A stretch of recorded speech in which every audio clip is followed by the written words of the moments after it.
చెన్నైలో వరదలు వచ్చాయి గతంలో ఒకసారి, అంటే న్యూస్లో వచ్చింది చెప్తున్నాను.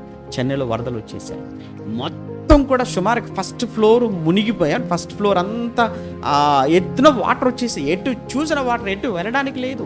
ఈరోజు విజయవాడలో కూడా చూడండి మీరు, కొన్ని ప్రాంతాలు ఆ మొదటి రోజు, రెండో రోజు, మూడో రోజు చూస్తుంటే చుట్టూ నీళ్లు, కరెంట్ లేదు, నీళ్లు లేవు, మోటార్ వేసుకునే అవకాశం లేదు, తాగడానికి నీళ్ళు అయిపోయాయి.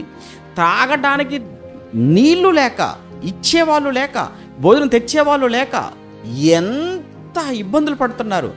ఆ రోజు చెన్నైలోనండి, ఏమండి నేను సాఫ్ట్వేర్ ఇంజనీర్ అండి, నా దగ్గర బోల్డ్ క్రెడిట్ కార్డ్స్ ఉన్నాయండి, కానీ ఒక్క వాటర్ ప్యాకెట్ లేక చాలా ఇబ్బంది పడుతున్నానండి, ప్లీజ్ నాకు ఎవరైనా ఒక వాటర్ ప్యాకెట్ పంపించండి అని సోషల్ మీడియాలో ఒకటే కేకలు, అరుపులు ఫేస్బుక్లో.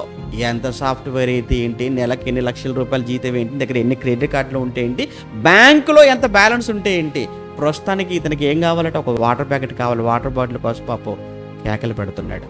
జీవితం ఒక్క క్షణం చాలు తలక్రిందులుగా మారిపోవడానికి. ఈరోజు నీకున్న దేన్ని బట్టి కూడా నువ్వు గర్వించకు, అతిశయపడకు.